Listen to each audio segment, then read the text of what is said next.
کسی جنگل میں ایک بہت بڑے گھنے درخت کے نیچے ایک خرگوش نے اپنا گھر بنا رکھا تھا۔ اس خرگوش کا نام بنی تھا۔ ایک دن بنی کی آنکھ کھلی تو دن خاصا چڑھ چکا تھا۔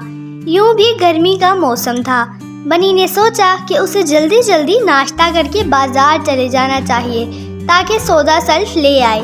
گرمی بڑھ گئی تو گھر سے باہر نکلنا مشکل ہو جائے گا۔ بنی نے جلدی جلدی منہ ہاتھ دھو کر رات کے بچے ہوئے کھانے سے ناشتہ کیا، سودا لانے والی ٹوکری ہاتھ میں لی اور بازار جانے کے لیے نکل کھڑا ہوا۔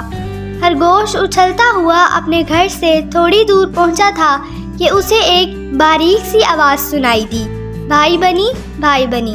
بنی کے سمجھ میں نہیں آیا کہ آواز کہاں سے آ رہی ہے۔ اس نے اوپر دیکھا، نیچے دیکھا، ادھر دیکھا، ادھر دیکھا، لیکن آواز دینے والا نظر نہ آیا۔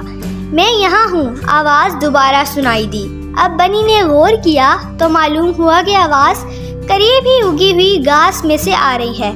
اب اس نے گور کر دیکھا تو وہاں چوہے میاں آنکھوں پر چشمہ لگائے کندھے پر ایک تھیلا لادے کھڑے تھے۔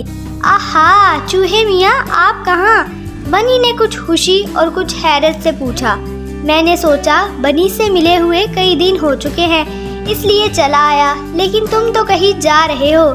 چوہے میاں نے کہا، ہاں، ذرا بازار تک ارادہ ہے جانے کا۔ آج کتنی گرمی ہے نا، سچ مچ جھلسا دینے والی گرمی ہے۔ میں نے سوچا کہ جلدی جلدی سے سودا لے آؤں، گرمی بڑھ گئی تو بازار تک پہنچنا بھی مشکل ہو جائے گا۔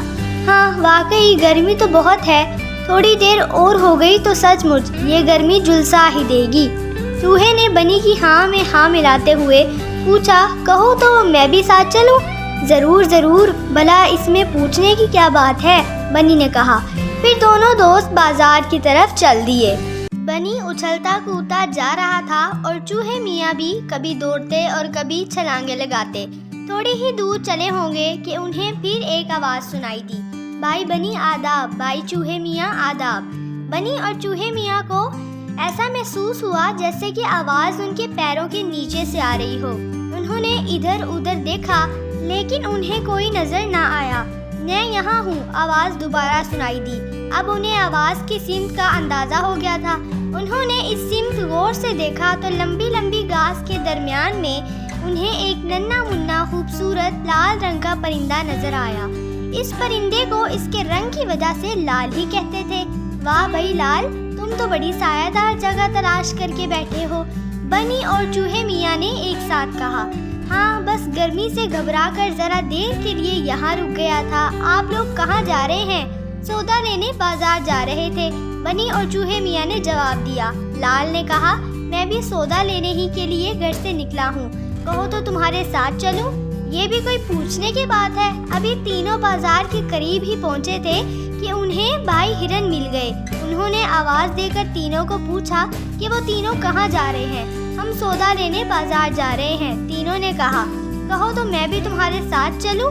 بھائی ہرن نے پوچھا۔ اس سے اچھی بات کیا ہوگی، ضرور چلو، تینوں نے کہا۔ تھوڑی دیر بعد چاروں بازار پہنچ چکے تھے۔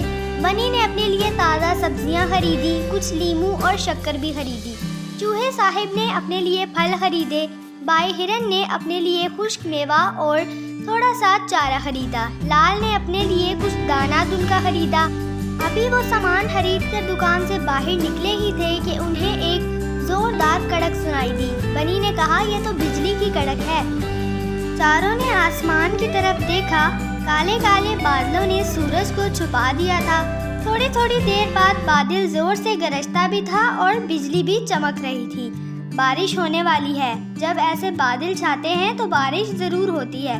چوہے نے کہا، چلو جلدی کرو۔ بھائی ہرن گھٹنوں کے بل بیٹھتے ہوئے بولے کہ تم تینوں میری پیٹھ پر بیٹھ جاؤ۔ اسی وقت بوندیں بھی پڑنے لگیں۔ بنی، چوہا اور لال تینوں بھائی ہرن کی پیٹھ پر بیٹھ کر اپنی اپنی منزل کو پہنچ گئے۔ ایک دوسرے کی مدد کرنے سے سب کو فائدہ ہوتا ہے۔ کہانی ختم ہوئی۔ میں امید کرتی ہوں کہ آپ کو یہ کہانی پسند آئی ہوگی۔ اگر آپ کو یہ کہانی پسند آئی ہے تو اسے لائک سبسکرائب ضرور کریے گا۔ اللہ حافظ۔